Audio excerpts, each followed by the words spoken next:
నమస్కారం ఘంటారావానికి స్వాగతం. ముందుగా ప్రధానాంశాలు. కార్మికులకు ముఖ్యమంత్రి రేవంత్ రెడ్డి మేడే శుభాకాంక్షలు. గిగ్ ప్లాట్ఫామ్ వర్కర్స్ సంక్షేమ బిల్లు తీసుకొస్తామని వెల్లడి.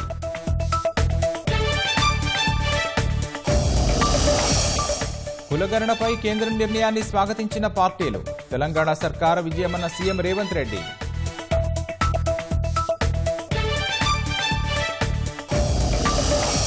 జైశంకర్, షెహబాజ్ షరీఫ్లకు మార్కో రూబియో ఫోన్. ఉద్రిక్తతను తగ్గించుకోవాలని కోరిన అమెరికా విదేశాంగ మంత్రి.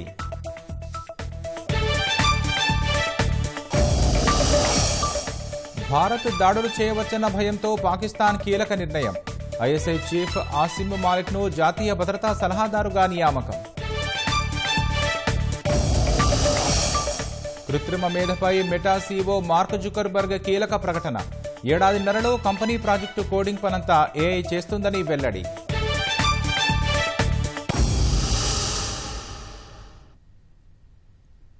తెలంగాణ గిగ్ ప్లాట్ఫామ్ వర్కర్స్ సంక్షేమ బిల్లును త్వరలో తీసుకొస్తామని ముఖ్యమంత్రి రేవంత్ రెడ్డి వెల్లడించారు.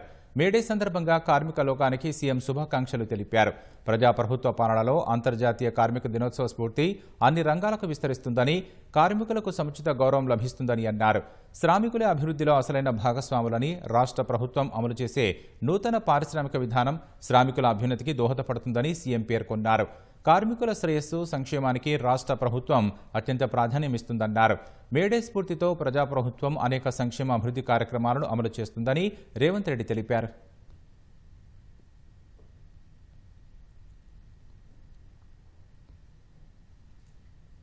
జనగణనలో కులగణన చేపడతామన్న కేంద్రం నిర్ణయాన్ని కాంగ్రెస్ స్వాగతించింది.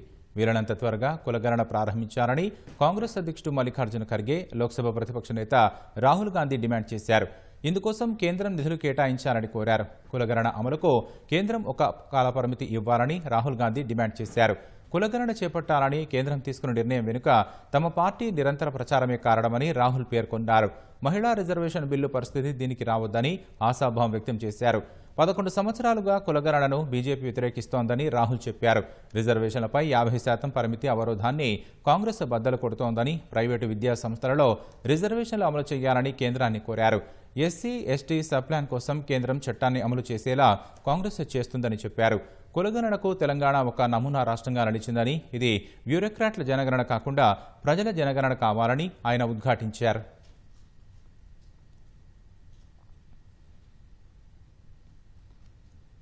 జనగణనలో కులగణన అంశాన్ని చేర్చాలన్న కేంద్ర మంత్రివర్గ నిర్ణయాన్ని రాష్ట్రంలోని అన్ని రాజకీయ పక్షాలు స్వాగతించాయి. ఇది తెలంగాణ సర్కారు విజయమన్న సీఎం రేవంత్ రెడ్డి రాహుల్ విజన్ సాకారం కాబోతోందని వ్యాఖ్యానించారు. కులగణనను కాంగ్రెస్ రాజకీయ నినాదంగా వాడుకుందని, ఇప్పుడు మోదీ సర్కార్ సామాజిక న్యాయం దిశగా ముందడుగు వేసిందని బీజేపీ స్పష్టం చేసింది. బీఆర్ఎస్, సిపిఐ మజ్లిస్లు సైతం కేంద్రం నిర్ణయానికి మద్దతు పలికాయి. కేంద్ర ప్రభుత్వం జనగణనతో పాటు కులగణన నిర్వహించాలని నిర్ణయం తీసుకోవడం తెలంగాణ ప్రభుత్వ విజయమని సీఎం రేవంత్ రెడ్డి అన్నారు. కేంద్రం నిర్ణయాన్ని అభినందించిన ఆయన ప్రధాని, కేంద్ర కేబినెట్కు ధన్యవాదాలు తెలిపారు. కేంద్ర నిర్ణయంతో రాహుల్ గాంధీ విజన్ సాకారం కాబోతోందన్నారు. రాహుల్ గాంధీ విపక్షంలో ఉండి కూడా కేంద్ర ప్రభుత్వ విధానాన్ని ప్రభావితం చేశారని రేవంత్ రెడ్డి అభిప్రాయపడ్డారు.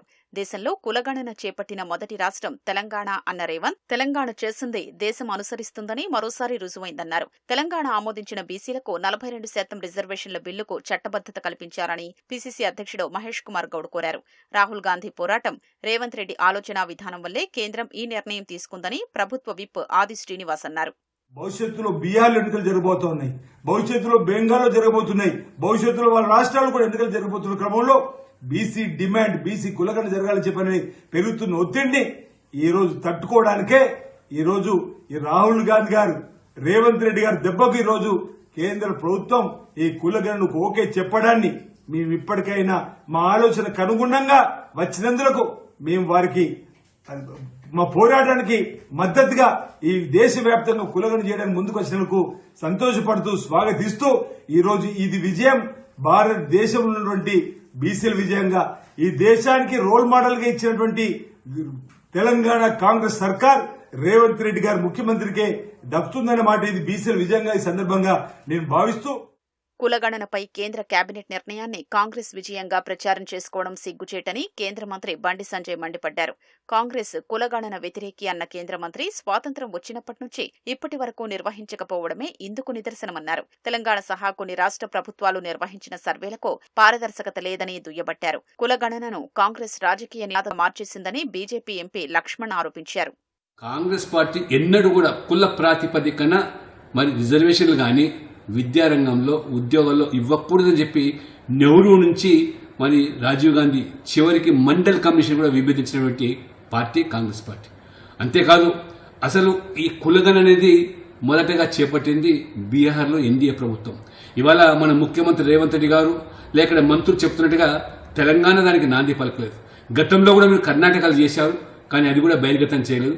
కేవలం బీసీలను ఓటు బ్యాంక్ అనే పరిగణించారు తప్పితే ఎప్పుడు కూడా వారికి న్యాయం చేయలేదు. మొదటిసారి ఒక చరిత్రాత్మకమైన నిర్ణయాన్ని మోదీ ప్రభుత్వం తీసుకున్న దాన్ని మరి ఓబీసీ మోర్చా జాతీయ అధ్యక్షుడిగా నేను స్వాగతిస్తా ఉన్నాను. కులగణనపై కేంద్రం నిర్ణయం దేశవ్యాప్తంగా ఉన్న ఓబీసీల విజయమని బీఆర్ఎస్ ఎమ్మెల్సీ దాసోజు శ్రవణ్ అన్నారు. జనగణనతో పాటు కులగణన చెయ్యాలని 2021 అక్టోబర్ 8న తెలంగాణ శాసనసభలో తీర్మానం చేసి కేంద్రానికి పంపిన విషయాన్ని గుర్తు చేశారు. కులగణనపై కేంద్ర కేబినెట్ నిర్ణయం ప్రతిపక్షాల విజయమని సిపిఐ రాష్ట్ర కార్యదర్శి ఎమ్మెల్యే కూనంనేని సాంబశివరావు అన్నారు. దేశంలో కులగణన అత్యవసరమని 2021 నుంచి తాను ఈ అంశాన్ని డిమాండ్ చేస్తున్నట్లు మజ్లిస్ అధ్యక్షుడు అసదుద్దీన్ ఓవైసీ అన్నారు. అత్యంత వెనుకబడిన వర్గాలకు విద్యా ఉపాధిలో న్యాయమైన వాటా లభించాలని కోరారు. కోల్కతాలో ఓ హోటల్లో అగ్నిప్రమాదం సంభవించి 14 మంది మృతి చెందిన ఘటన మరొక ముందే రాజస్థాన్ అజ్మీర్లోని హోటల్లో భారీగా మంటలు చెలరేగాయి. ఈ దుర్ఘటనలో 4 ప్రాణాలు కోల్పోయారు. మృతుల్లో ఓ మహిళతో పాటు చిన్నారి కూడా ఉన్నారు. మరికొందరు అతిథులకు తీవ్ర గాయాలయ్యాయి. మంటలు వేగంగా వ్యాపించడం, ఊపిరి ఆడకపోవడంతో చాలా మంది భవనం కిటికీల నుంచి కిందకు దూకి గాయపడ్డారు. ఓ మహిళ తన బిడ్డ ప్రాణాలను రక్షించేందుకు కిటికీ నుంచి బయటకు విసిరేయగా ఆ చిన్నారికి గాయాలయ్యాయి. భవనంలో విద్యుదాఘాతం జరగడం వల్లే మంటలు వ్యాపించినట్లు ప్రాథమిక దర్యాప్తులో తేలింది. కొంతసేపటికి అక్కడకు చేరుకున్న అగ్నిమాపక బృందాలు మంటలను అదుపు చేశాయి.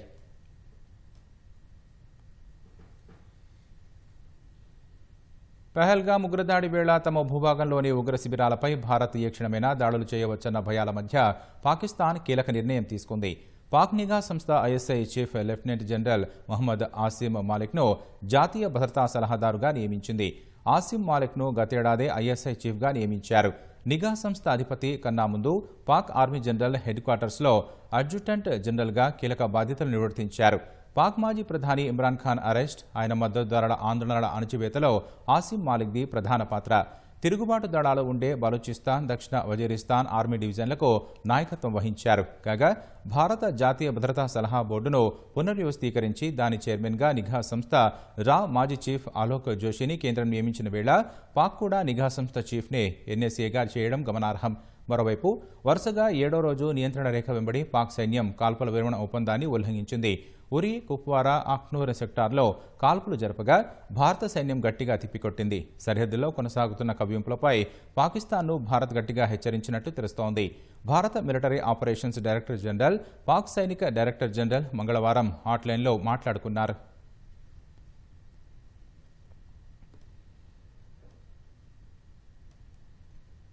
పెహల్గామ్ ఉగ్రదాడితో భారత్, పాకిస్తాన్ మధ్య ఉద్రిక్తతలు కొనసాగుతున్న వేళ అమెరికా విదేశాంగ మంత్రి మార్కో రూబియో, విదేశాంగ మంత్రి జయశంకర్ పాక్ ప్రధాని షెహబాజ్ షరీఫ్తో ఫోన్లో మాట్లాడారు.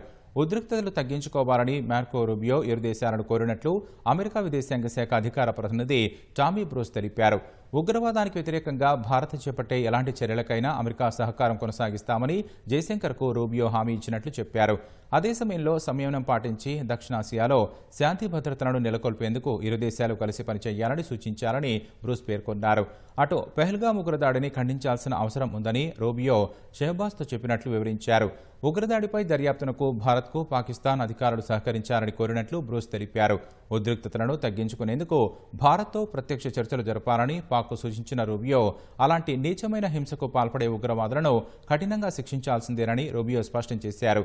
అమెరికా విదేశాంగ మంత్రితో ఫోన్ కాల్ అనంతరం జయశంకర్ ఎక్స్లో పోస్టు చేశారు. పహల్గామ్ దాడికి సీమాంతర ఉగ్రవాదమే కారణమన్న ఆయన, దాడికి తెగబడ్డ వారని, వారికి మద్దతిచ్చిన వారిని కఠినంగా శిక్షిస్తామన్నారు. కృత్రిమ మేధ టెక్ ప్రపంచంలో సంచలనాలు సృష్టిస్తున్న వేళ మెటా సీఈఓ మార్క్ జుకర్బర్గ్ కీలక వ్యాఖ్యలు చేశారు. మరో 18 నెలల్లో మెటా కంపెనీ చేపట్టిన లామా ప్రాజెక్టు కోడింగ్ పనులను ఏఐకి అప్పగిస్తామని జుకర్బర్గ్ ప్రకటించారు. ఓ పాడ్కాస్ట్లో పాల్గొన్న జుకర్బర్గ్ మెటాలో కృత్రిమ మేధ పాత్ర గురించి మాట్లాడారు.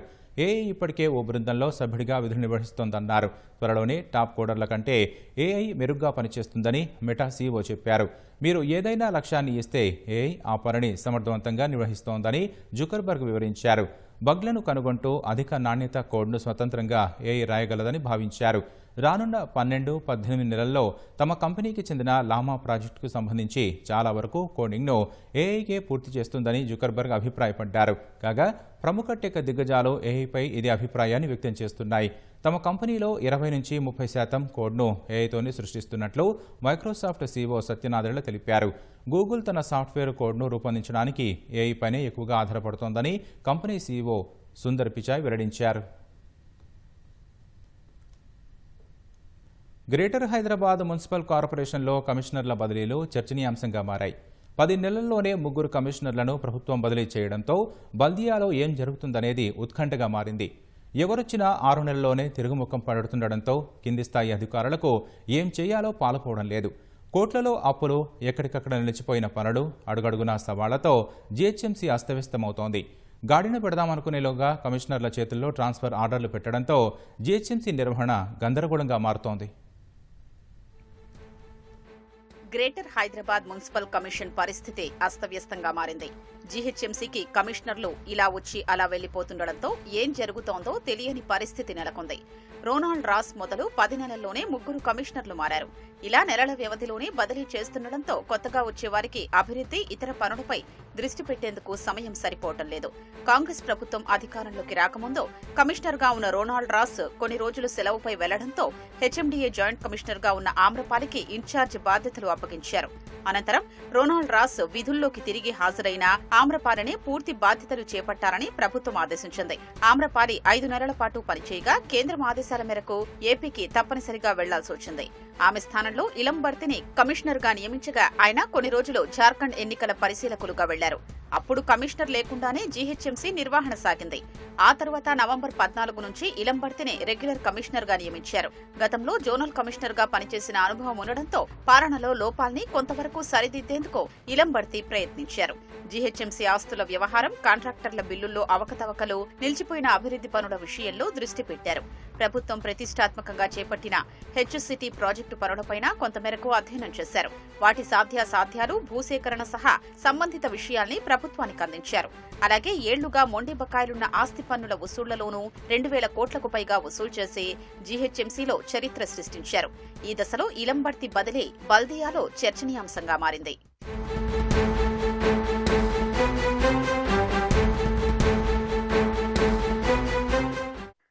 ఇప్పటి వరకు జీహెచ్ఎంసీకి 12 మంది కమిషనర్లుగా పనిచేశారు. మొదట్లో 1.5-2 ఏళ్లతో పాటు 4 ఏళ్లు విధుల్లో ఉన్న కమిషనర్లు సైతం ఉన్నారు. 2009లో కృష్ణబాబు 29 రోజులు మాత్రమే కమిషనర్గా ఉండగా దానకిషోర్ ఏడాది, రోనాల్డ్ రాస్ 11 నెలలు, ఆమ్రపాలి 4 నెలలు, ఇలంబర్తి 7 నెలలు పనిచేశారు. 1.5 కోటికి పైగా జనాభా, 6 జోన్లు, 30 సర్కిళ్లు, 150 డివిజన్లతో ఉన్న జీహెచ్ఎంసీలో 6,000 మందికి పైగా రెగ్యులర్ ఉద్యోగులు ఉన్నారు. పొరుగు సేవల్లో మరో 30,000 మంది పనిచేస్తున్నారు. ఇంత పెద్ద వ్యవస్థను అర్థం చేసుకోవడానికి కొత్తగా వచ్చే కమిషనర్లకు 3 నుంచి 6 నెలల సమయం పడుతుంది. పరిస్థితిని చక్కదిద్దేలోగా కమిషనర్లు బదిలీ కావడంతో క్షేత్రస్థాయిలోనూ అధికారుల్లోనూ అయోమయం నెలకొంటోంది.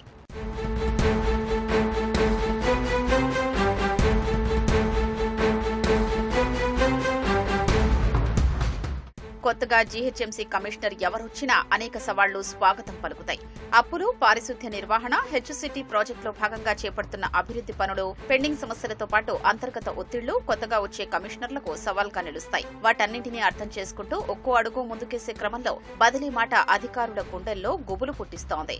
రోనాల్డ్ రాస్, ఆమ్రపాలి లాంటి అధికారుల్ని తప్పని పరిస్థితుల్లో మార్చాల్సి వచ్చింది. ఇలంబర్తి విషయంలో అలాంటి పరిస్థితి లేనప్పటికీ ప్రభుత్వం బదిలీ వేటు వేయడంపై అనేక అనుమానాలు వ్యక్తమవుతున్నాయి. కొనసాగుతున్నాయి. తాజాగా ఆహార భద్రతా కమిషనర్గా ఉన్న ఆర్వి కర్ణన్కు జీహెచ్ఎంసీ బాధ్యతలు అప్పగిస్తూ ప్రభుత్వం ఉత్తర్వులు జారీ చేసింది. బాధ్యతలు స్వీకరించిన కర్ణన్ ముందు అనేక సవాళ్లున్నాయి. హెచ్సిటీ ప్రాజెక్టు పనుల్ని ప్రభుత్వం ప్రతిష్టాత్మకంగా తీసుకుంది. అందులో కేబీఆర్ పార్కు చుట్టూ 6 జంక్షన్ల అభివృద్ధి, పైవంతెనలు, అండర్ పాస్ల నిర్మాణం కోసం ఇప్పటికే టెండర్లు దాఖలయ్యాయి. ఈ పనుల్ని వీలైనంత త్వరగా పూర్తి చేసే బాధ్యత కర్ణన్పై ఉంది. అలాగే బల్దియా అప్పులు తీర్చడం సైతం పెద్ద సవారనే చెప్పాలి.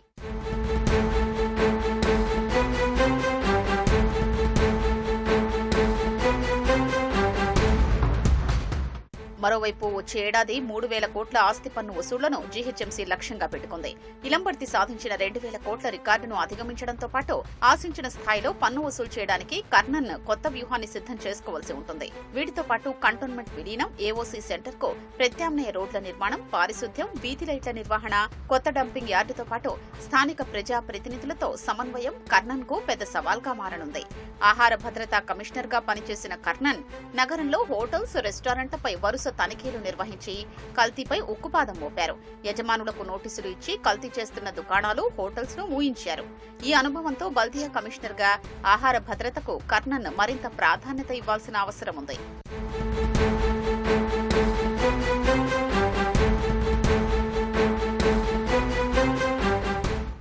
కారణాలేవైనా తరచూ కమిషనర్లను మారుస్తుండడం వల్ల జీహెచ్ఎంసీలో పాలన అస్తవ్యస్తంగా మారుతుంది అనడంలో ఎలాంటి సందేహమూ లేదు.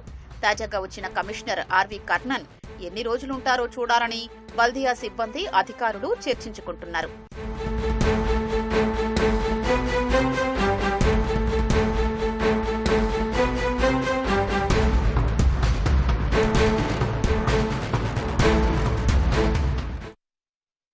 సంచలనం సృష్టించిన నీటిపారుదల శాఖ గజ్వేల్ ఈఎన్సీ హరిరామ్ అక్రమాస్తుల కేసు దర్యాప్తులో విస్తుపోయే వాస్తవాలు వెలుగులోకి వస్తున్నాయి.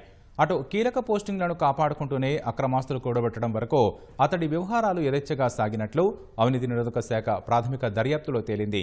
అతను ఉద్యోగంలో చేరినప్పటి నుంచి తమకు చిక్కే వరకు జీతం సహా ఇప్పటివరకు హరిరామ్ కుటుంబ సభ్యులు, బినామీల పేరిట ఉన్నట్లుగా గుర్తించిన చర స్థిరాస్తుల గురించి ఏసీబీ ఆరా తీయడంతో విస్మయకర కోణాలు బహిర్గతమయ్యాయి. నీటిపారుదల శాఖ Gajwel engineering chief Hariram case దర్యాప్తులో కీలక విషయాలు వెలుగులోకొస్తున్నాయి. ఏపీపీఎస్సీ ద్వారా నీటిపారుదల శాఖలో 1989 అక్టోబర్లో ఏఈఈగా హరిరామ్ అడుగుపెట్టారు. విధి నిర్వహణ క్రమంలో ఈఎన్సీ వరకు పదోన్నతులు పొందారు. 2016 ఆగస్టులో Kaleshwaram irrigation project corporation limited డైరెక్టర్గా బాధ్యతలు స్వీకరించారు. 2017 ఫిబ్రవరి వరకు కొనసాగిన అనంతరం అదే కార్పొరేషన్ ఎండీగా అప్పటి ప్రభుత్వం నియమించింది. దీనికి తోడు అదనంగా Telangana renewable energy development corporation లిమిటెడ్కు నామినీ డైరెక్టర్గాను కొనసాగారు. అంతేకాకుండా 2022 జనవరిలో Manjira lift irrigation corporation limited డైరెక్టర్గా పనిచేశారు. గత వారం ఏసీబీకి చిక్కిన సమయంలో గజ్వేల్ ఈఎన్సీగా ఉన్నారు. Kaleshwaram irrigation project corporation limited సుమారు 87,000 కోట్ల మేర రుణాలను సమీకరించింది. వీటిలో దాదాపు 90% మేర నిధుల్ని ఖర్చు చేసింది. హరిరామ్ డైరెక్టర్గానే కాకుండా ఎండీగా పనిచేసిన సమయంలోనే ఎక్కువగా రుణాల సమీకరణ, వ్యయం జరిగింది. ఈ సమయంలోనే హరిరామ్ పెద్ద ఎత్తున అక్రమాస్తులు కూడబెట్టారనే అనుమానాలు వ్యక్తమవుతున్నాయి.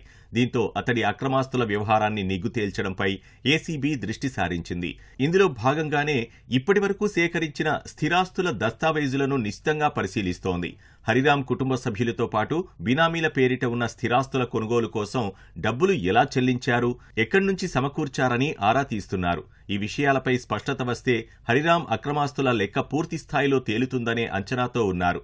ఈ క్రమంలోనే హరిరామ్ను 10 రోజుల కస్టడీకి ఇవ్వాలని ఏసీబీ కోర్టులో పిటిషన్ దాఖలు చేశారు.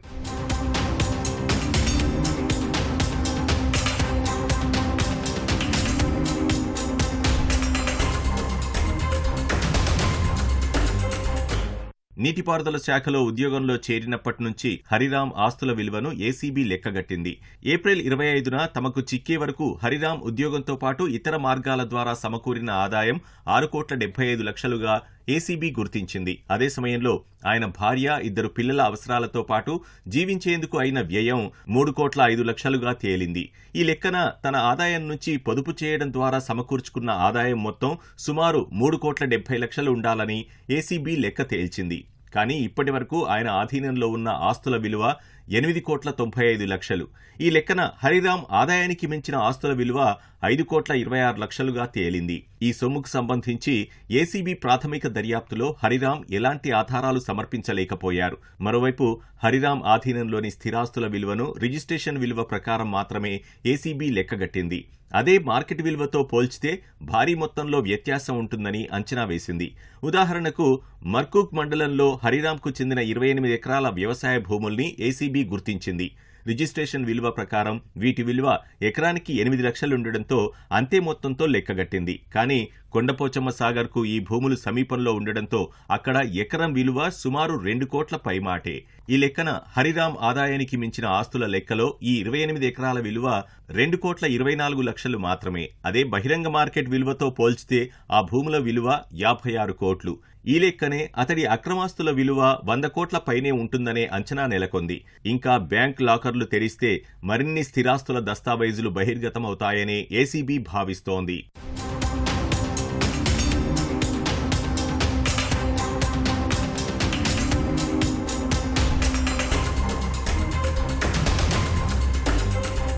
హరిరామ్ను విచారిస్తే మరిన్ని విషయాలు, ఆస్తుల వివరాలు బహిర్గతమయ్యే అవకాశం ఉందని అవినీతి నిరోధక శాఖ భావిస్తోంది. ప్రస్తుతం చెంచల్గూడ జైల్లో ఉన్న ఆయన్ని 10 రోజుల కస్టడీకి కోరుతూ కోర్టులో పిటిషన్ దాఖలు చేసింది. దీనిపై కౌంటర్ దాఖలు చేయాలని హరిరామ్ తరఫు న్యాయవాదిని ఆదేశించింది. నేడు దీనిపై విచారణ జరిగే అవకాశం ఉంది.